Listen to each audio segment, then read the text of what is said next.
Bienvenidos, bienvenidas a Palabra Ciudadana, este programa que sigue y aporta al proceso constituyente.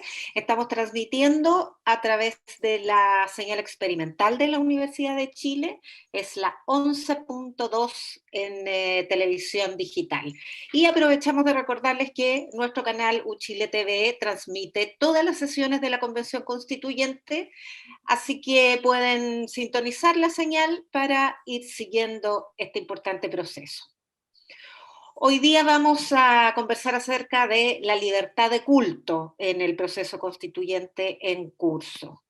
Y bueno, como motivación introductoria, quisiera plantear que se ha planteado una cierta aprehensión vinculada a la libertad de culto, y es el derecho de los padres a educar a sus hijos. Ha generado cierto debate, cierta controversia por la manera de abordarlo preliminarmente. Y está también planteado el debate respecto de los subsidios que tendría que entregar el Estado para garantizar el derecho a la libertad de culto. Entonces pienso que se abre una pregunta acerca de cuál es la diferencia entre la libertad de enseñanza y la libertad de credo, porque se mezcla, quizás una es derivada de la otra, y para eso tengo unos excelentes invitados que me van a ayudar que nos van a ayudar a dilucidar esta primera pregunta. Bueno, quisiera también hacer notar que este debate sobre la libertad de credo generalmente se restringía a la religión católica, se ha ido ampliando a todas las confesiones. De hecho tenemos una ley de libertad de culto que iguala estas condiciones de relación con el Estado, pero probablemente responda a una evolución histórica en que particularmente la religión católica deja de ser la mayoritaria, o al menos se restringe alrededor de un 43% según las cifras oficiales, pero un 80% de las chilenas y chilenos cree en Dios, según una encuesta de CEP que se hizo en 2018. Históricamente, la primera constitución más sólida que da origen a nuestra república, que es la de 1833, establecía la religión católica como oficial del Estado de Chile. Y la libertad o la separación de Estado e Iglesia se establece recién en la Constitución de 1925. Hay también algunas obligaciones con el derecho internacional de parte de Chile que emanan de la Convención Americana de Derechos Humanos de 1969. Y finalmente, lo que mencionaba hace un ratito, la ley de culto promulgada en 1999, que iguala las condiciones para todas las confesiones. Adelantaba que tenemos invitados especialistas en este tema para profundizar sobre cada una de sus aristas, así que saludo a Luis Montes. ¿Cómo estás? Bienvenido, Luis. Gracias a ustedes por la invitación, te saludo a ti y a todos los invitados. Doctor en Ciencias de la Religión de la Universidad Complutense de Madrid, de España, profesor asistente del Centro de Estudios Culturales Latinoamericanos de la Facultad de Filosofía y Humanidades de nuestra Universidad de Chile. Saludo también a Marcial Sánchez Gaete. Bienvenido, Marcial. ¿Qué tal? Hola, Yasna. Hola, Luis. Hola, Alejandro. Gracias por la invitación. Marcial es doctor en Historia de la Universidad Católica de Valparaíso, magíster en Historia de la Universidad de Chile, miembro de la Sociedad de Historia de la Iglesia en Chile, presidente además del directorio de Kairos News, una plataforma digital que genera y difunde contenidos religiosos de nuestro país y de América Latina. Y me acompaña también Alejandro Araya. Bienvenido, Alejandro, ¿cómo estás? Hola, bien, muchas gracias. Gracias por la invitación. Alejandro es abogado y es parte de la directiva de la Sociedad Atea de Chile, también para ver una perspectiva bastante importante respecto a este debate, ¿no? Antes de iniciar la conversación, los quiero invitar a revisar el artículo que es la base jurídica que motiva este debate de cara a la Convención Constitucional. Hoy, en Palabra Ciudadana. Abordaremos el capítulo 3, referido a los deberes y derechos, En particular, conversaremos a partir del artículo 19, número 6, que asegura a todas las personas la libertad de conciencia, la manifestación de todas las creencias y el ejercicio libre de todos los cultos que no se opongan a la moral, a las buenas costumbres o al orden público. Las iglesias, las confesiones e instituciones religiosas de cualquier culto tendrán los derechos que otorgan y reconocen con respecto a los bienes, las leyes actualmente en vigor. Los templos y sus dependencias destinados exclusivamente al servicio de un culto estarán exentos de toda clase de contribuciones. Bien, eso es lo que existe hoy día. Quisiera preguntarles a los tres sobre uno de los documentos que ya se presentó en la Convención Constitucional por parte de 8 confesiones religiosas. Es un documento titulado Libertad Religiosa en la Nueva Constitución. Y allí dicen algunas cuestiones como que hay que garantizar el derecho a que el Estado reconozca los establecimientos y los subvencione, algo que ya está consagrado en la actual Constitución, que los credos tienen derecho a que el Estado les asegure a los hijos de sus miembros la educación religiosa y que no corresponde a un Estado democrático reservarse, aunque sea indirectamente, el monopolio de la enseñanza. ¿Qué les parece este planteamiento? Quisiera partir por Luis Andrés Bahamondes. Bueno, durante el último tiempo han habido distintas iniciativas, particularmente que están vinculadas al campo de la educación y que generan cierta tensión precisamente en el rol que la relación entre el Estado, las familias y las confesiones religiosas. Pero recordemos algunos elementos que son relevantes. Por ejemplo, hoy por hoy, efectivamente la educación religiosa que provee el Estado garantiza, en términos bien concretos, garantiza educación religiosa en la escuela pública. Y es más, reconoce que esta cierta pluralidad de confesiones en el plano educativo. Si bien antiguamente esto recaía en una suerte de monopolio por parte del catolicismo, hoy por hoy hay una vía de entrada que en las escuelas públicas pueda comenzar a una mayor apertura a partir, por ejemplo, de clases de religión evangélica o espiritualidad indígena, en fin. Por lo tanto, yo creo que esta carta o estas demandas por parte de distintas agrupaciones religiosas obedecen a distintos temores que se han generado al entorno de la convención respecto a cuál va a ser el posicionamiento por parte del Estado respecto a la religión y por parte de las agrupaciones religiosas. Alejandro Araya, ¿cuál es tu posición frente a estas demandas que apuntan en la misma dirección que existe hoy día? Lo veo así, si me equivoco me corriges. Sí, mira, nosotros como Sociedad Atea de Chile recogemos el sentir de muchas personas que a lo largo del país se declaran ateas, agnósticas o escépticas. Hay que decir que las personas que se declaran no confesionales han ido en porcentaje, de acuerdo a los censos y otro tipo de encuestas, como una que se hizo hace pocos años por la Universidad Católica, ha ido al alza, digamos, y hoy día se bordean un 30% más o menos las personas que nos declaramos o ateos, agnósticos o escépticos. Ahora, respecto del tema del Estado como asegurador de las clases de religión hoy día, nosotros somos partidarios de derogar el decreto ley 924 que establece la clase de religión con 2 horas a la semana en los colegios públicos, porque básicamente nosotros somos partidarios de lo que llamamos la educación laica, es decir, y de un Estado laico.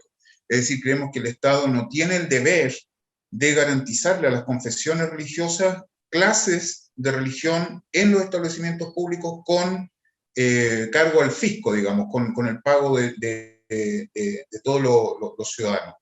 Porque lo que plantea Luis, si bien es teórico, ¿cierto? La implementación de la clase de religión hoy por hoy, en la práctica no se cumple. Es decir, la clase de religión hoy por hoy está circunscrita y sigue circunscrita a la religión católica y en algunos casos a la religión evangélica, en alguna de sus vertientes. Pero las demás creencias religiosas, la religión judía, los mormones, no tienen esa representación. Por lo tanto, nosotros somos partidarios de que esa clase de religión se derogue y ya no exista más. Sí. Marcial, respecto de eso, hay algunas experiencias, conozco yo, pero más bien en colegios particulares, en que sí se enseñan algunas religiones, pero además hay una tercera alternativa que es historia de la religión, por ejemplo, una mirada más en perspectiva histórica, cultural, no propiamente religiosa. ¿Cuál es tu opinión sobre eso, Marcial? Y sobre esta demanda de seguir garantizando la enseñanza religiosa en la educación pública. Yo creo que toda constitución no tiene por qué echar por tierra la historia del país.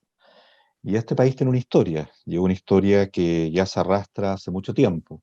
Así lo estamos viendo con las demandas que tienen los pueblos originarios, donde hoy día efectivamente tienen que estar en la Constitución. Es una demanda histórica y tiene que estar ahí. Yo creo que la educación en libertad en este país también es una demanda que nace en el siglo XIX y que efectivamente se plasma en la Constitución del 25 con la separación de la Iglesia con el Estado, pero que nace en el año 1883 con la política de Santa María, las famosas leyes laicas. Por lo tanto, hay toda una historia, aunque no se crea, hay una historia laica, teórica, normativa en este país con respecto a varias temáticas. Por lo tanto, yo creo que hoy día lo que tiene que hacer la Constitución es sacar el lustre, de acuerdo a esa historia laica de este país, y llevarlo a cabo. ¿Qué quiere decir con eso? Quiere decir que efectivamente nadie tiene que estar por sobre el Estado, pero tampoco tenemos que restringir la posibilidad de la libertad, como se planteaba ya en el siglo XIX, la libertad de enseñanza. Por lo tanto, cada padre tiene que tener la posibilidad de poder colocar a sus hijos en el colegio que estime, a la luz del credo que estime. Lo que no puede haber es una obligación, de acuerdo que en algún momento hubo, que el Estado tenía que colocar ciertos ramos, como por ejemplo de religión. Y ahí es donde yo, aunque no se crea, estoy muy de acuerdo con Alejandro, de acuerdo porque al final Alejandro plantea una posición en la cual dice hay que sacar las clases de religión. Sí, yo creo que más que sacar las clases de religión, hay que ser capaces de poder caminar lentamente a clases de filosofía para niños desde muy pequeños, a clases teóricas de historia de la iglesia, e ir armando una cosmovisión histórico-teórica del país sin renegar de nuestra historia. Es decir, ¿qué quiere decir esto? Quiere decir que efectivamente hoy día en la Constitución Yasna, se están discutiendo temáticas a la luz de muchos vocablos que vienen desde la historia de este país, pero de una historia católica. Estamos hablando de dignidad, estamos hablando de fraternidad, y más aún las están definiendo bajo esos parámetros. ¿Y por qué? Porque, aunque no se quiera, están al ADN, de acuerdo al ser chileno. Yo creo que efectivamente la próxima Constitución tiene que plasmar una idea, ¿de acuerdo? Seguir con esta idea, efectivamente, el Estado laico y profundizar, ¿de acuerdo? Pero tampoco enajenarse de la historia riquísima que tiene este maravilloso país.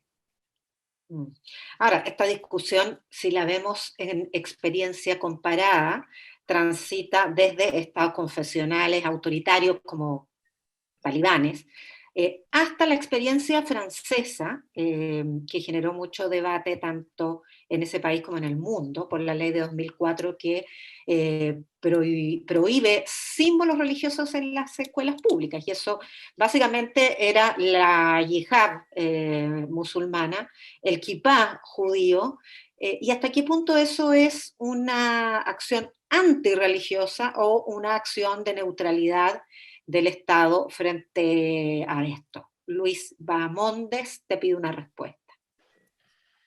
Es un debate que sigue teniendo bastante actualidad. Recordemos que se produce una suerte, comillas, de colisión de derechos. Y es importante también dar cuenta de que esto generó bastante revuelo en Europa, particularmente también en todo el mundo occidental, dando cuenta de si efectivamente había o no un respeto al artículo número 18 de la Declaración de Derechos Humanos, en la cual se garantiza el derecho a la libertad de pensamiento, de conciencia, de religión, y que implica también la posibilidad de cambiar de creencia o religión, así como manifestar religión o creencia en el espacio público y privado. Por lo tanto, esa colisión de derechos sigue de alguna manera bastante vigente en algunos países, siendo quizá el más emblemático lo que ocurre en el caso francés. Y desde la otra visión, Alejandro, una perspectiva más laica, ¿te parece correcta esta medida media en Francia debe emularse? ¿Qué críticas puede generar? Lo que pasa es que nosotros, si es por eslogans, nosotros lo que planteamos es que aquí no está en discusión, desde luego, el derecho humano garantizado por la Constitución actual, por los tratados internacionales, ¿cierto?, a la libertad religiosa, es decir, cada quien puede efectivamente adscribir a la creencia religiosa que estime. Ese tema no está en discusión. El tema es que en el términos de enseñar, y no está tampoco en discusión que se vayan a acabar, porque no debe ser así, colegios confesionales, es decir, así como tenemos colegios hebreos, católicos, mormones, ¿cierto? Las personas que quieran educar a sus hijos en esa fe específica lo pueden hacer y eso debe mantenerse. Porque Pero es nosotros, privado. insisto, perdón, privado, claro, pero a nivel, sí, pues ese es el tema.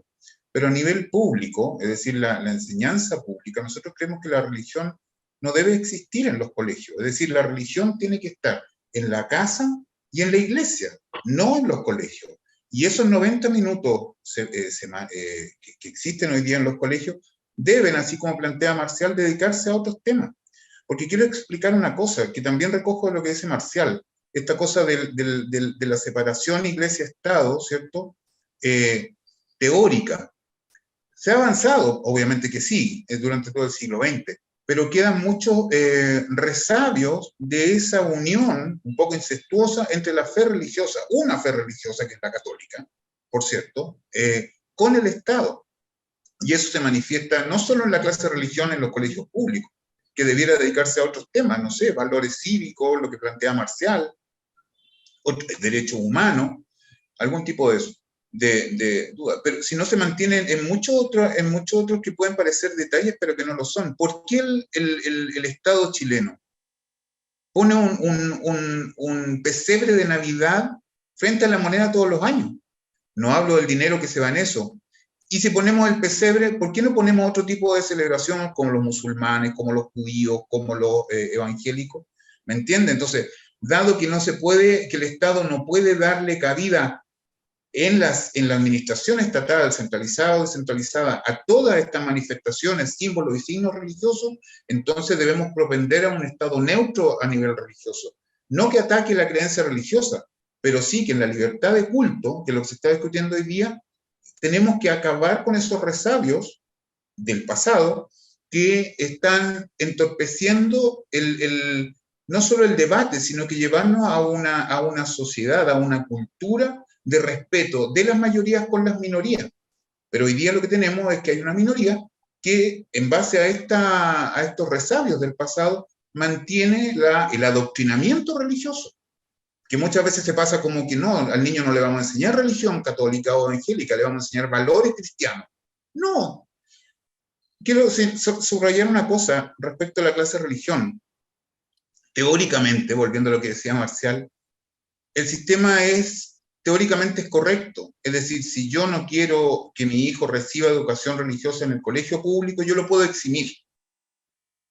La Superintendencia de Educación, concretando esto, es decir, bueno, ¿y qué hago con este muchacho que no va a estar en la clase de religión? Impone a los colegios públicos, ¿cierto?, que el muchacho salga de esa hora de religión y dice que tiene que estar a cargo de un profesional idóneo con un plan un plan educacional aprobado por el ministerio. Eso no se cumple y no es posible de cumplir por una cuestión de recursos. Años atrás nosotros tuvimos un conflicto con la Municipalidad de Providencia cuando estaba la anterior a Evelyn Matei. Y Providencia obviamente que no es una comuna pobre, precisamente, con uno de los colegios ahí municipales. Y el administrador nos decía, es que no tenemos la plata, es decir, para implementar esto de sacar a estos 5 niños de la clase de religión, llevarlos a otra, ponerle un profesor y además un plan de estudio alternativo. Si Providencia no lo tiene, evidentemente que Renca o no sé, Pedro Aguirre Cerda jamás lo van a tener. Saquemos la religión del colegio porque eso es un factor de conflicto social. Es un factor de conflicto social. Sí, pero por otro lado, podría pensarse que restringir a la educación privada, la enseñanza religiosa, también lo restringe a un cierto segmento socioeconómico que no accede a ese tipo de educación. Marcial, ¿cómo lo ves tú? Mira, yo creo que las experiencias hay que verlas también que ha pasado fuera de Chile y no tan lejos, en México. La filosofía para niños viene ya hace un tiempo, ¿de acuerdo? Y no ha habido ningún problema, viene desde el Estado. Tú puedes entregar las clases de filosofía con valores y tú puedes dar un background completo, ¿de acuerdo? Desde muy pequeño, con respecto a lo que significa la teoría religiosa, y ahí Luis obviamente nos puede dar una cátedra, ¿de acuerdo? Sobre lo que es la teoría religiosa o cómo se puede enseñar también, o cómo la religión ha estado en la historia de la humanidad. Y yo creo que no habría problema, no hay ningún problema. Ahora bien, si efectivamente restringimos la clase de religión solamente a la clase más acomodada que podría pagarse estos colegios, obviamente que también hay un problema, y en esto estoy de acuerdo contigo, Yasna. Por lo tanto, hay que buscar un término medio. Y ahí es donde está la discusión, porque hay algunos que plantean hoy día directamente que no deberían haber clases de religión en todo Chile, punto, ¿de acuerdo? Y hay otros que efectivamente deberían haber colegios que fuesen subvencionados, ¿de acuerdo? Eh, que no son, ¿de acuerdo? Colegios, hay colegios subvencionados hasta que son gratis, ¿de acuerdo? Por lo tanto, tú podrías acceder a ese tipo de colegios. Hay hoy día confesiones, por ejemplo, el mundo evangélico tiene colegios que adscriben a ellos y obviamente tampoco son muy caros. Por lo tanto, no estamos bajo esa realidad de que todo el colegio caro es el que podría dar religión. Ese es el país. Yo quiero ir un poquito más al fondo del asunto, Yasna, y tiene que ver con la dinámica que hoy día tiene el país y la dinámica real que puede tener una construcción de poder llevarse a cabo. Y no nos quedemos con ese artículo del año 33 y después del año 25, en donde uno decía Estado confesional y el otro decía Estado laico, pero al final de cuentas, ¿cómo tú llevas a cabo eso? Yo quiero avanzar un poco, porque a mí no me cabe la menor duda que el aparato, es decir, hoy día los convencionales van a plantear la libertad de culto, pero cuando tú colocas la carta que traen las diferentes religiones, es casi impositiva la carta. Y yo sinceramente no estoy muy de acuerdo que nadie imponga nada a nadie, y menos a los constituyentes. Desde ningún credo, más aún. Más aún, yo soy uno de los convencidos de que todos tienen que pagar contribuciones en este país, ¿de Sin duda. acuerdo? Y para mí, por lo menos, aunque sea un lugar de culto, tiene que pagar contribuciones, reciben diezmos las diferentes iglesias, por lo tanto, hay recursos. Y si no hay recursos, son entes privados dentro del Estado de Chile, por lo tanto, no tienen que haber diferenciaciones, como existen en varios países. Más aún que Chile, y esto es importante que la gente lo sepa, no tiene ningún concordato con el Vaticano en términos reales. Si lo miramos desde el punto de vista católico, el último concordato del año 1928 se fue al agua. Y desde ahí no tenemos más concordatos. Después del cambio constitucional que tuvo el Vaticano en el año 2001, ¿de acuerdo? No ha habido nada, ¿de acuerdo? Solamente acercamientos de realidad en cuanto a un representante del Vaticano en Chile. Es un Eso concordato, un es concordato más, es un acuerdo entre el más Estado allá de de la Chile y el relación, Vaticano. Sí, más más que allá la de las... relación diplomática. Lo que pasa es que antes, cuando la Iglesia con el Estado tenían el concordato, y había una famosa ley de patronato, en donde el rey podía colocar, de acuerdo a los nombres de los obispos, posteriormente, cuando nosotros caminamos hacia el Estado pleno, después de la independencia, también siguieron el famoso concordato y los presidentes de la República quisieron también colocar los nombres de los obispos. Todo eso se rompe, ¿de acuerdo?, en el 25.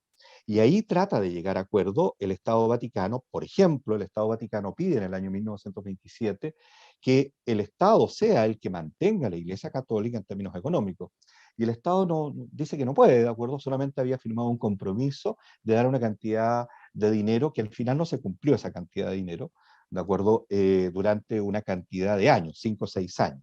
Desde ahí en adelante no han habido concordatos, acuerdos directos de firmas, en donde, por ejemplo, la ley de culto, esta ley de culto, hay países en donde han habido acuerdos con la Iglesia Católica, porque es la mayoritaria, y ese acuerdo con la Iglesia Católica se ha colocado al alero del Vaticano y se ha llegado a un acuerdo más global con el Vaticano. Aquí en Chile no. Aquí en Chile no tenemos eso. Por tanto, yo creo que eso sí, los gobernantes chilenos hasta el día de hoy han mantenido esa prerrogativa del Estado laico. Por eso que yo creo que aquí estamos en una conversación más bien de costumbre, ¿ya? Y a través de todo lo que ha sucedido en los últimos años, me atrevería a plantear de los últimos 15 años, con la descomposición sistémica y también estructural de algunas iglesias en cuanto a lo que sucede interiormente a ellas, no lo digo yo, lo dicen ellos mismos, hay que mirar el Chile del mañana de otra forma, ¿de acuerdo? Y ese Chile del mañana tiene que ser abierto, y no hay que tenerle miedo a eso. ¿Quién le tiene miedo a eso? Son las mismas instituciones anquilosadas hace mucho tiempo. La gente tiene que ser libre de poder creer o no creer, ¿de acuerdo? Y ahí me remito a San Agustín, el libre albedrío existe y esa capacidad de poder efectivamente elegir, ¿de acuerdo? No le tenemos que tener miedo, pero en ninguna prerrogativa, ¿de acuerdo? Y hay que tratar, si queremos caminar hacia el siglo XXI y el XXII con una constitución, tenemos que tratar al pueblo de Chile como adulto, y el adulto decide, y eso es lo que tenemos que hacer. Estamos conversando en Palabra Ciudadana con Luis Bahamondes, Marcial Sánchez, Alejandro Araya, expertos en el tema que nos convoca, que es la libertad de culto frente al proceso constituyente. Vamos a una pausa y volvemos enseguida.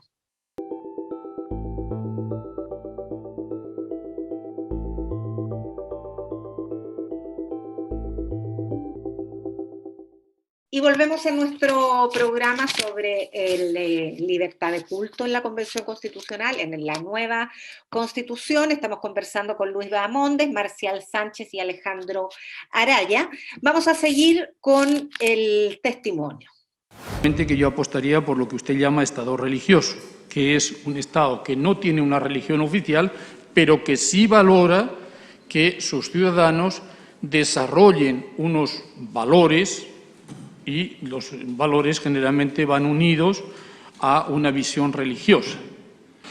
Y por eso la educación laica, que también se refiere a qué entendemos por laico. Si la enseñanza laica del Estado va a ser eso de tipo laicista, es decir, antirreligiosa, evidentemente que estaríamos no solo al margen, sino yo diría ya fuera de los derechos humanos. Cada alumno, cada alumna tiene derecho a ir desarrollando también esa parte religiosa. Ahora, es interesante que la educación entonces sea respetuosa y vamos a tener el desafío, y la Constitución tendrá que preverlo, porque Chile va a recibir cada vez más inmigrantes, cada vez más gente de fuera, y vamos a tener cada vez más grupos o cada vez grupos más numerosos de hermanos judíos, hermanos musulmanes, hermanos de, no sé, rastafaris, etcétera, que son religiones también, y entonces en la educación debe entrar el respeto hacia esos grupos, me parece a mí. Era la conversación que tuvo el arzobispo de Santiago con la Convención Constitucional, y me gustaría conocer la opinión de ustedes respecto a si la contradicción es realmente entre un Estado religioso, en un sentido amplio, como lo plantea él, fundado en valores, o una antirreligiosidad. Esa es la contradicción que se está planteando Luis Bahamondes. Quisiera volver a retomar el tema de los temores que desde mi punto de vista, son bastante infundados, que se han establecido durante el último tiempo. Recuerdo, digamos, en algún minuto cuando se habló esto de Estado laico, y que precisamente iba a arrasar con toda la libertad religiosa de culto y de conciencia, y sabemos perfectamente que eso no era otra cosa que una suerte de fake news. Respecto a lo que plantea Aoz, yo creo que también tiene mucho de este tipo de temores, precisamente vinculado nuevamente al tema de la educación en particular. Y desde esa perspectiva, es importante tener cierta sensibilidad también para poder analizar lo religioso en Chile.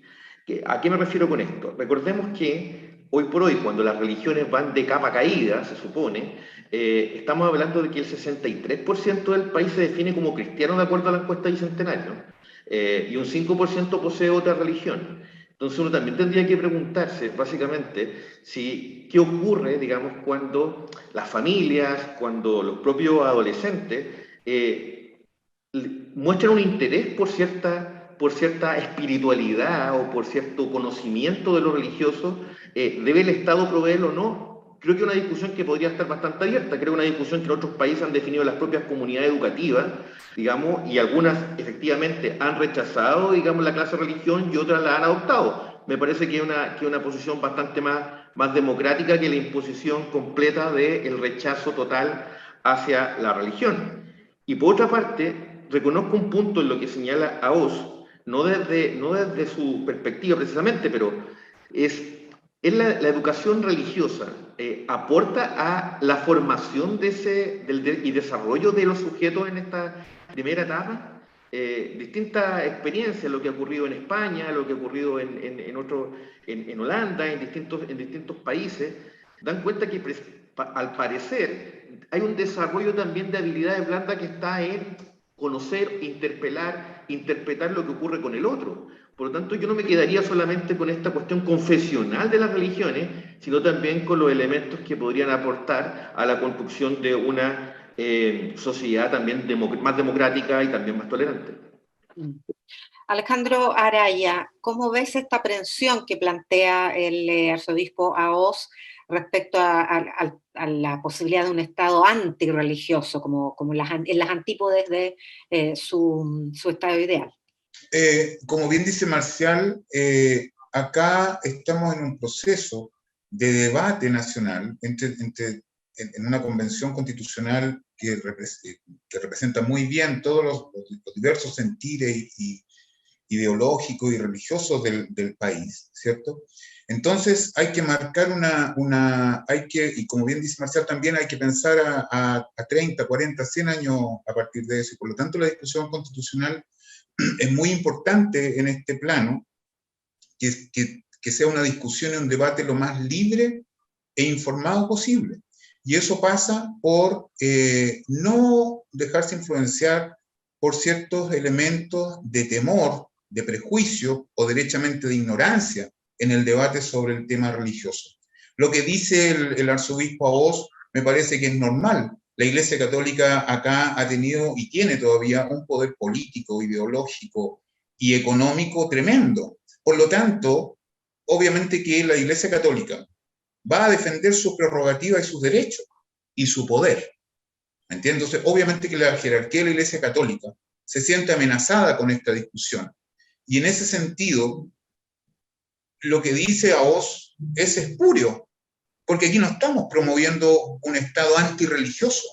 Lo que se está promoviendo es un Estado neutral en materia religiosa, que no imparta ni adoctrine a la juventud chilena en los colegios públicos. Porque, insistimos, nosotros, y ese es uno de los elementos principales de nuestra fundación, la Sociedad TEA, es la religión, todos tienen derecho a creer en lo que quieran, pero la religión tiene que circunscribirse a la casa y a la iglesia, no en los colegios. Entonces, ojo con lo que dice Aoz con el tema antirreligioso, porque ellos siempre se ponen como víctimas, y no son víctimas la Iglesia Católica. Aquí no estamos discutiendo si va a seguir existiendo, si estamos discutiendo el tema teológico en la creencia, no. Solo estamos diciendo que la Iglesia Católica y todas las iglesias pueden adoctrinar a su gente, pero en la casa y en las iglesias, no en los colegios públicos. Eso por una parte. Y lo segundo se refiere a la formación que entrega la Iglesia Católica. Nuestra élite no se educa en los colegios municipales. Nuestra élite política y económica se educan en colegios prohibitivos para la mayoría del país, y esas enseñanzas están a cargo, en muchos casos, de congregaciones que son integristas, el Opus Dei, los Legionarios de Cristo. ¿Y cuál ha sido el resultado de esa formación moral y ética para el país? ¿No son los mismos que se formaron en esos colegios los que han causado esta crisis social y política que se refleja en lo que estamos viviendo? Entonces, no. El truco es muy viejo. Es que vamos a enseñarles valores, porque la fe, dice Aoz, la fe implica formación de valores. ¿Qué valores? ¿Qué valores? Veamos los resultados. Entonces, no nos dejemos engañar. La Convención Constitucional tiene que seguir discutiendo el tema. Hay temas que están zanjados, que no son de debate, la libertad religiosa, la libertad de creencia, pero lo que estamos discutiendo acá es qué es lo que vamos a entender, qué es lo que entendemos hoy día como una sociedad moderna, y lo que vamos a entender a futuro por libertad de culto. ¿Cuáles son los derechos, cuáles son los deberes de las distintas confesiones que existen en el país? Y cómo entre todos logramos ponernos de acuerdo en este punto, en la formación religiosa, cómo nos ponemos de acuerdo para que todos nos sintamos parte de un Chile en que todos somos iguales. No debe haber grupos privilegiados en nuestra sociedad ya. Eso es lo que yo creo. Marcial, ¿es espurio, como dice Alejandro, este temor que plantea el arzobispo Aoz respecto de un Estado que se convierta en antirreligioso? Que tome el tema bajo otro cariz. Siempre cuando yo escucho a alguien, no solamente escucho lo que dice, sino leo lo que dice también en su vida personal o la institución que dirige. Eso también es importante. ¿Por qué? Porque yo, Alejandro, sé quién es Alejandro y sé quién es Luis y sé quién eres tú. Por eso vengo, ¿de acuerdo? Por lo tanto, en el caso de AOS, lamentablemente, hay un problema de legitimación tan potente, ¿de acuerdo? A nivel de la Iglesia Católica, que él la dirige. Y lamentablemente, insisto, lamentablemente, participando, tú me presentaste así, en una sociedad como la Sociedad de Historia de la Iglesia en Chile, que es una sociedad que ve desde la historia de la Iglesia, no desde la Iglesia de la historia, está viviendo el proceso que está viviendo, porque yo creo sinceramente que la Iglesia en Chile ha hecho mucho bien también, ¿de acuerdo? En varios pasajes de la historia de Chile, mucho bien. Pero lamentablemente hoy día uno se encuentra con una persona como el cardenal, que tiene toda la oportunidad de ser recibido y plantea un punto de un anti. Yo creo que el discurso del anti lo tienen ciertos sectores de la Iglesia Católica, pero hay un gran sector de la Iglesia Católica lo que no quiere es un anti, lo que quiere es mirar hacia adelante. Así uno lo observa, por ejemplo, en las respuestas que da la Iglesia Católica francesa, después de que se dan a conocer todo el tema de los abusos en Francia. Los católicos salen después a decir, bueno, ahora podemos caminar con la frente en alto. Yo creo que hay un proceso que está viviendo esa religión, la católica en Chile, al margen del guarismo del 43% y al margen del guarismo del 80% de los creyentes cristianos. Porque el cristianismo ha ido mutando en Chile y no necesariamente pasa por el templo también, ¿de acuerdo? Y eso es así. Ahora, ante eso, yo sí me quedo con una cosa que él dijo que tiene que ver con respeto a los grupos, correcto. Así como él pide ese respeto, también él tiene que respetar la opinión del resto. Esa intervención no terminó muy bien, ¿de acuerdo? Cuando uno observa toda la intervención del señor Arauz, él se enoja al final, ¿de acuerdo? Se enoja a la luz de una pregunta que le hace, ¿de acuerdo? Y él levanta la voz, como diciendo, a ver, espérese, yo estoy hablando, es decir, yo soy el cardenal. Yo creo que esas cosas en el Chile actual, en el Chile que queremos construir, hay que ir dejándolas de lado, ¿de acuerdo? Las potestades, las formas de trato, los ninguneos, no hacerse cargo de las responsabilidades. Yo creo que la Iglesia tiene que seguir haciéndose cargo, y lo está haciendo en algunos sectores, de cierta responsabilidad, y después conversamos. Yo creo que AOS se perdió una gran oportunidad, era muy simple de plantear y decir, si me hubiera pedido un consejo, que no lo va a hacer, pero me hubiera pedido un consejo, yo le habría dicho algo muy simple, le habría dicho, vaya y póngase a disposición de los constituyentes, como lo ha hecho la Iglesia en toda la historia, por lo menos hasta la época del 90, que tenemos varios grandes hombres, ¿de acuerdo? Y otro tema no menor, que no hay que olvidar, ¿de acuerdo? El mundo ecuménico parte ya casi, no sé, casi institucionalizado con el presidente Allende, cuando pide, ¿de acuerdo? ¿Por qué no hacemos una fiesta ecuménica? Y el cardenal, en aquella época, ¿de acuerdo? Llama, ¿de acuerdo? Un te deum ecuménico. Y posteriormente se vuelven a juntar todos para hacer, ¿de acuerdo? El Comité Pro Paz, ¿de acuerdo? Que nacerá después en solidaridad en la época de la dictadura. Esa época en la que a este señor se le olvida. Si ese es mi problema que me pasa, ¿de acuerdo? Con respecto a las palabras de él. Yo creo que no fueron las adecuadas, ¿de acuerdo? Y yo creo sinceramente que se perdió una gran oportunidad de ser escuchado, ¿de acuerdo? No por la potestad del cargo, sino por la calidad de su formación probablemente. Eso es lo primero. Y lo segundo, para no alargarme tanto, tiene que ver con el tema de la educación. Perdón, aquí hay un tema clave. ¿Quién educa y cómo se educa y dónde se forman los que educan? A mí me preocupa mucho eso, la educación católica o la que sea, en términos valóricos. habitualmente los profesores de religión tienen sesgos, ¿ya? Y esos sesgos hay que abrirlos, por eso yo hablo filosofía, ¿de acuerdo? Hay que abrir esos sesgos, ¿ya? Y hay que hacer que la persona tenga un pensamiento crítico. ¿Por qué tenemos miedo al pensamiento crítico? En la medida que haya pensamiento crítico, no cabe duda que van a abrirse todas las puertas de los templos que considere la persona entrar. ¿Y dónde está el problema? En ninguna parte, ¿de acuerdo? Esta es una discusión que tenemos nosotros como Chile, pero tenemos, insisto, como ratificó Alejandro, las palabras que planteé, hay que mirar hacia adelante, no una constitución que va a durar 5 años, ¿de acuerdo? Y ningún presidente la va a sacar de rajatabla, por favor, ¿de acuerdo? Este es un país un poquitito más serio que eso.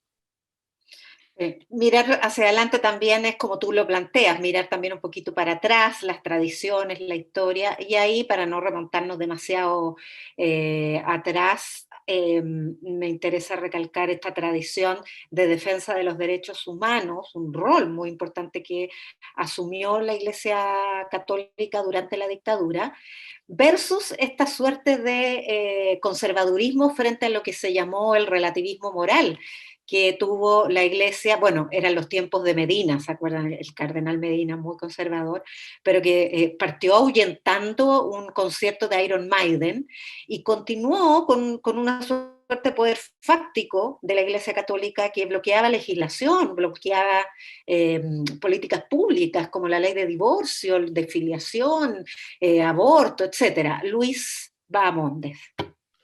Sí, yo creo que es importante lo que plantea Yanna para colocar las cosas con cierto equilibrio en términos de cuál ha sido la contribución de lo religioso y las instituciones religiosas en la conformación del país. Yo tomaría solamente el rango de, comillas, el siglo XX. O sea, efectivamente, las instituciones religiosas, las iglesias, las agrupaciones religiosas han tenido una presencia que es importante, que es notable en la conformación de este país. O sea, primero, el sistema educativo en Chile parte por las instituciones religiosas, posteriormente por el Estado. Recordemos el aporte de las instituciones religiosas a la conformación de la reforma agraria, o posteriormente lo que va a ocurrir con la defensa de los derechos humanos, o en definitiva, quién en los 90, inicio de los 90, quién va a colocar en el tapete la discusión respecto al sueldo ético, no fue precisamente la Central Única de Trabajadores o los sindicatos, fue las agrupaciones religiosas. Ahora, sí es importante dar cuenta de lo que tú señalabas. El tránsito, yo diría, desde una suerte de iglesia social que tenía estas causas, la pobreza, la desigualdad, qué sé yo, a una suerte de iglesia moral, bien entrado, digamos, el proceso democrático.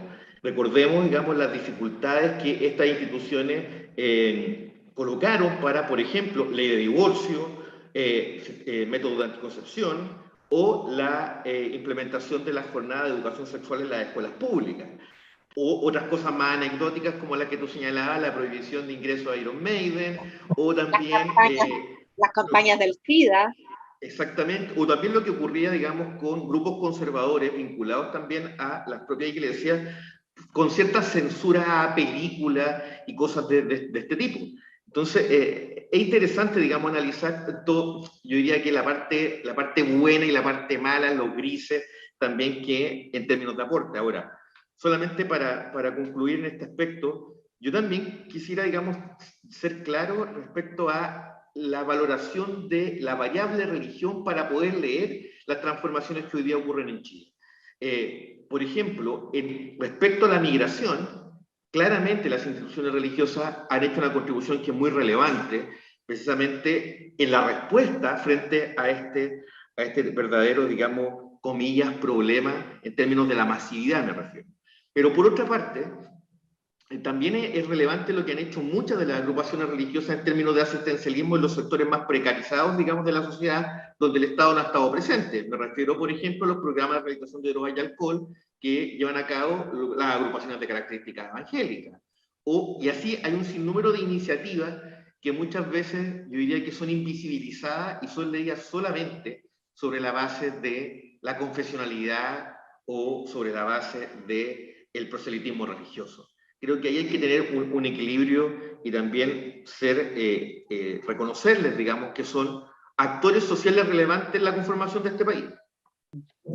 Alejandro Araya, ¿cómo ves tú este tránsito histórico respecto del rol que ha tenido la Iglesia y su papel? De hecho, fue identificado en algún minuto de la transición como uno de los poderes fácticos, junto con los militares, junto con los empresarios, ejercía una influencia importante hasta, diría yo, los escándalos de abuso, pedofilia, etcétera. Lo que pasa es que yo creo que nadie podría seriamente desconocer lo que ha dicho Luis Marcial respecto del aporte de las distintas religiones en el país, no solo de la Iglesia Católica en el tiempo de la dictadura, y actualmente es decir, las distintas iglesias, obviamente que son un aporte al país, hacen una labor muy benéfica en las cárceles, bueno, eso es sabido. Entonces el tema no es desconocer eso, sino que tomarlo, valorarlo, ¿cierto? Pero avanzar hacia un nuevo trato en lo que se refiere a libertad de culto, es decir, ¿qué es lo que entendemos por libertad de culto? ¿Cuáles son los derechos y los deberes de las distintas confesiones religiosas que existen en el país? ¿Y cuál es el Estado? ¿Cuál es el tipo de Estado que queremos para los próximos 50 o 100 años? Y su relación con estas creencias religiosas. Nadie podría discutir el enorme aporte que fue la Iglesia Católica durante la dictadura en cuanto a la promoción y la defensa de los derechos humanos.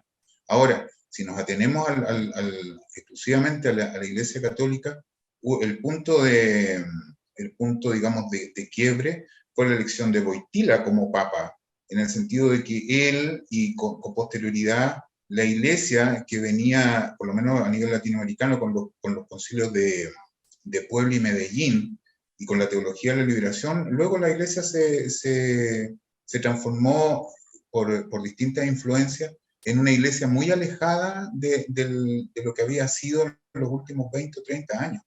Pero esos son temas internos de ellos, de la Iglesia Católica. Yo no tengo idea en qué están discutiendo los adventistas o la religión judía.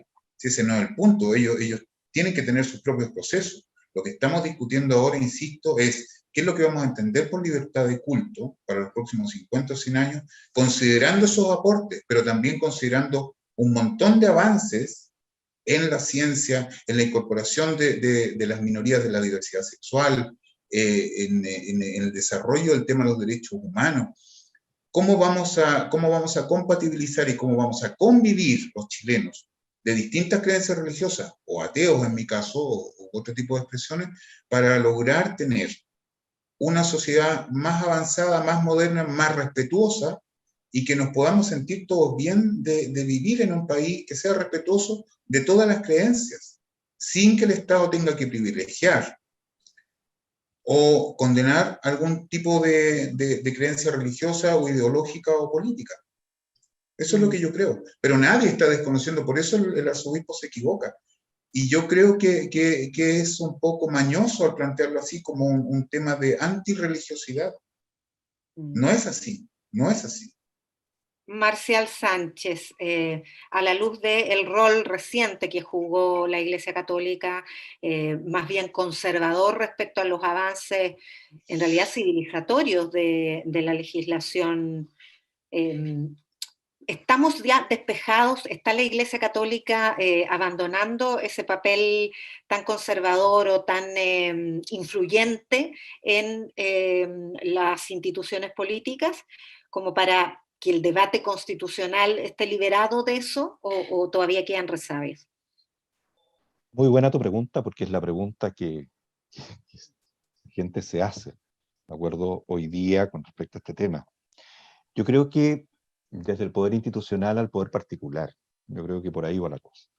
Primero, el poder institucional como Iglesia Católica, claro que se ha perdido, tiene mucho menos poder de la que tenía tiempos atrás. En cuanto a legitimidad, por tanto, una institución que no tiene la legitimidad que tenía y que efectivamente ha caído más en lo moral que en lo real, porque lo real puede conjugarse con lo moral, pero da la sensación de que hubo un momento de un divorcio de esto, y cayó en una realidad moralista, y esa realidad moralista la ha llevado a cerrar puertas frente a ciertas temáticas. Y eso obviamente que también ha cerrado puertas de muchas instituciones de querer conversar con ellos. Estamos, este mismo gobierno, ¿de acuerdo? No, nunca, o creo que una o dos veces conversó con ellos en su momento, cuando pidieron alguna hora para poder escucharlos, siendo el presidente católico. ¿De acuerdo? Por ahí yo quiero partir. Pero en lo individual, Yasna, yo creo que sí hay poder, ¿ya? Efectivamente, hoy día eh, todo lo que significa el poder económico de este país, los nombres del poder económico de este país están muy ligados a esta vertiente, sigamos con el mundo católico, a esta vertiente católica. Hoy día las empresas más importantes, sus CEOs, muchos de ellos, no los más jóvenes, sí los más adultos, también están vinculados a la Iglesia Católica.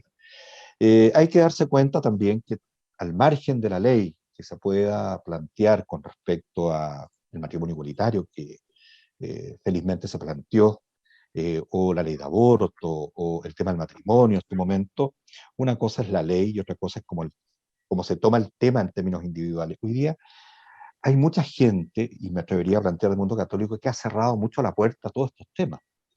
Pero yo sí tengo una luz de esperanza en cuanto a que hay grupos que sí la han abierto. Son los mismos grupos de la reforma agraria, cuando planteaba muy bien Luis, y fueron capaces de poder entregar una cantidad de tierra, que fue el cardenal el que entrega la cantidad de tierra, para bajar un poco el tema que planteaba Luis y lo planteó así de pasada, o en el sueldo ético, que lo planteó Alejandro Goich. Pero Alejandro Goich no lo plantea porque se le ocurre. Alejandro Goich había tenido una reunión con un grupo político en su momento, de acuerdo, y lo plantea. Claro que la variable religiosa hoy día está presente, claro que sí, en el mundo migrante, y es el trabajo que tienen que hacer, o si no, no tienen nada más que hacer. Ellos hacen lo que tienen que hacer en cuanto a su propia realidad, a su propia realidad de vida. Por lo tanto, hacen de ir a la cárcel, en fin, de tener un colegio, de formar, es su propia realidad de vida, o si no, ¿para qué existen? ¿Ya? Eso es bien interesante también. Pero sí yo quiero apuntar en una cosa, y Ana, si tú me permites, cuando fue la zonada social del 19, eh, hay un descontento moral también intrínseco ahí. Y eso se habla poco, ¿ya? Porque una cosa es que se haya caído todo el aparataje, como dicen, capitalista neoliberal, la gente se cansó y todos los 30 años no estuvieron ciegos y todos los discursos. Pero también es el justo punto álgido del tema de los abusos de las iglesias más importantes de este país por años. Y estaba muy fuerte el tema y teníamos en ese momento fiscales como el señor Arias que estaban fuertemente trabajando y estaban llamando a declarar a cardenales. Es decir, la gente también explota por eso, porque explota desde lo íntimo también, ¿de acuerdo? Es decir, se cayó hasta este discurso, es decir, se me cayó hasta el cura de la esquina, ¿ya? Aunque no tenía nada que ver el cura de la esquina, ¿de acuerdo? Pero se nos cayó todo. Entonces empieza a caerse todo y sale la gente a la calle, lo cual era bastante obvio de predecir, era una verdadera olla a presión. Pero hay dos temas que no se han tocado, hay dos palabras que aquí se han hablado muy poco, realidad y territorio, que son palabras que siempre están en todas estas conversaciones, ¿ya? Y me da la sensación de que las iglesias tienen que abrir la puerta a la realidad del Chile de hoy. Yo espero a los constituyentes también, conozco a varios, ellos están haciendo eso y están tratando de no caer dentro de este fake news permanente contra ellos. ¿Ya? Y ellos tienen que avanzar mirando hacia adelante.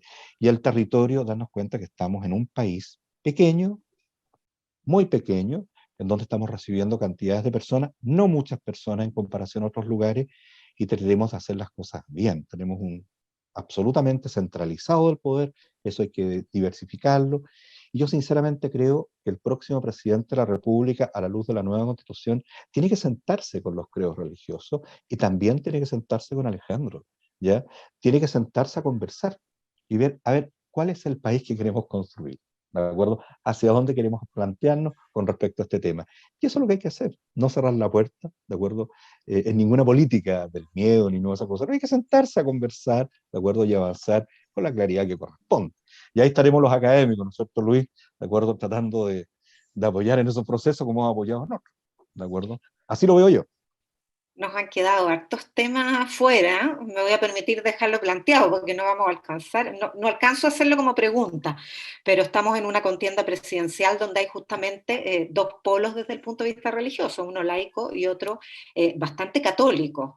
Tan católico, en el caso de José Antonio Kast, como que en la declaración de principios del Partido Republicano, el partido que fundó, hablan se dicen no confesionales, pero hablan de un orden natural de las cosas que no puede ser modificado ni por mayorías políticas, ni por un determinado parlamento, etc. Pero no les puedo dar tiempo para comentar aquello, porque lo que toca es pasar en limpio esta conversación.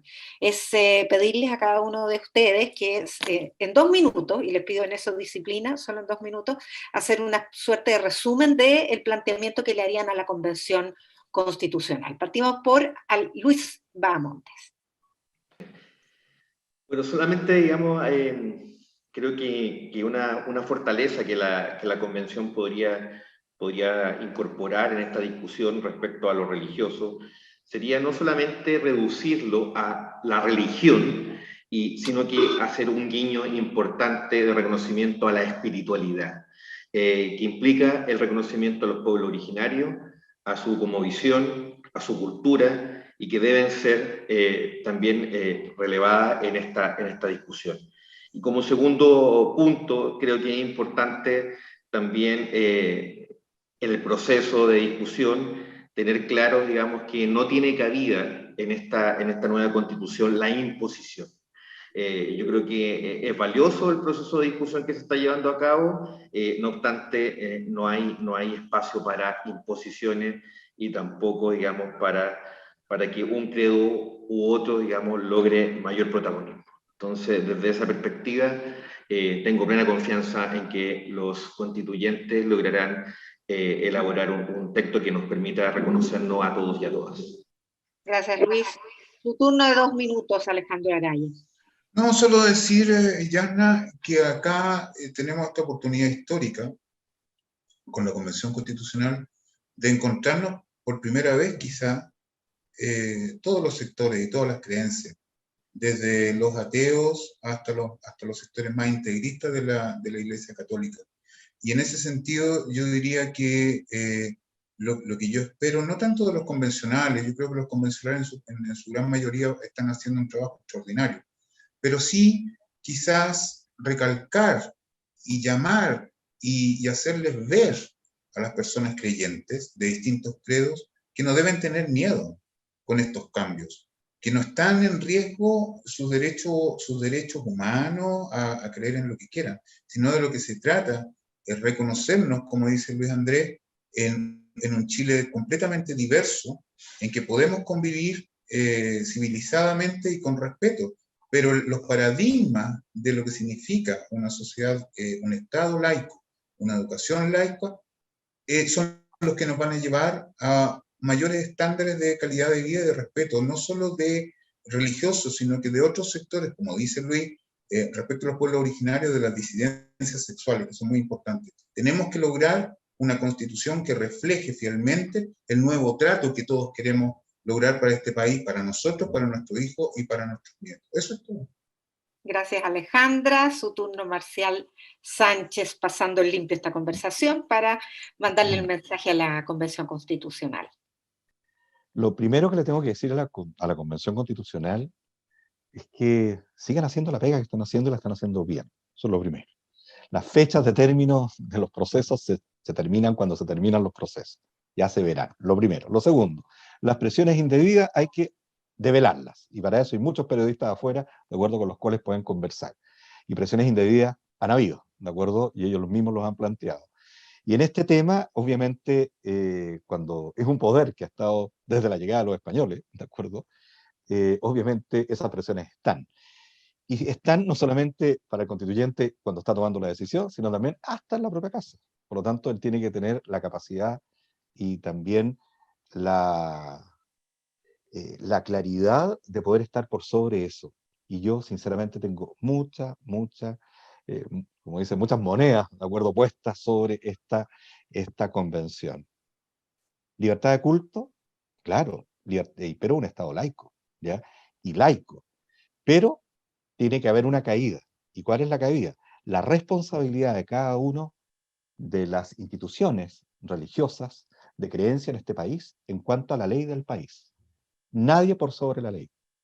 Y para eso la caída tiene que ser a tal punto de la revisión de la ley de culto 99. Tiene que ser revisada entera. No puede ser que en este país 7 personas fundan una iglesia, no puede ser. No puede ser que haya una iglesia que no paga contribuciones, ¿de acuerdo?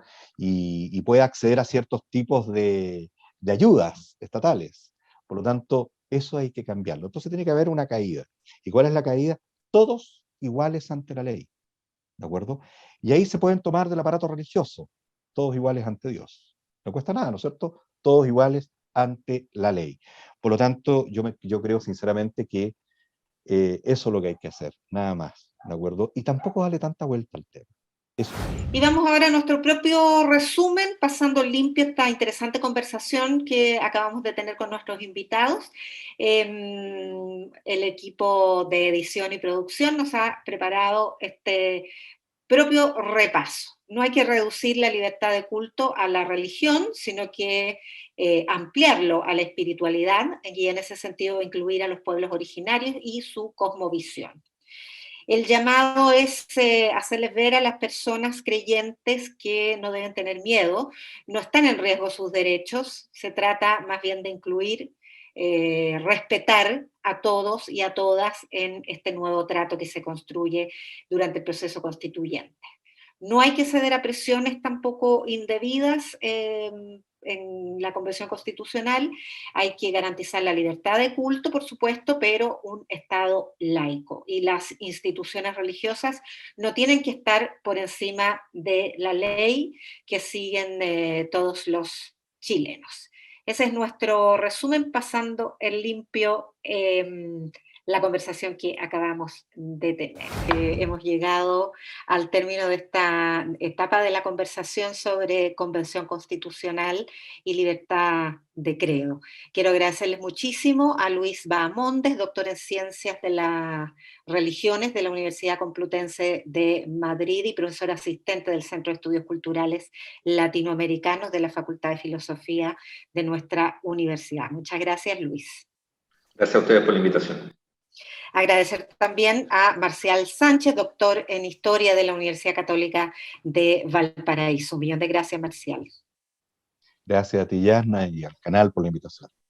Y lo mismo, Alejandro Araya, un millón de gracias por tu aporte, abogado, parte de la directiva de la Sociedad Atea de Chile. Gracias, Alejandro. Encantado, muchas gracias por la invitación. Muchísimas gracias a nuestra audiencia en este capítulo que transmitimos a través de Uchile TV. Y para todo el país, en la región metropolitana, a través del 11.2 de nuestra señal digital. Y si se ha perdido alguna de nuestras ediciones, les contamos que desde esta semana ya están disponibles en la cuenta YouTube de la Universidad de Chile para que puedan revisar esta y otras programas anteriores. Además, les recordamos nuestras vías de contacto, son la web de la Universidad de Chile, www.uchile.cl, el Twitter y el Instagram UChileTV, que es @UChileTV. Y estamos también en Facebook y nuestro correo electrónico que es canaluchiletv@uchile.cl. Pueden ver y revivir nuestros programas en el YouTube de la Universidad de Chile. Muchas gracias por acompañarnos y nos vemos en un próximo capítulo de Palabra Ciudadana. Buenas tardes.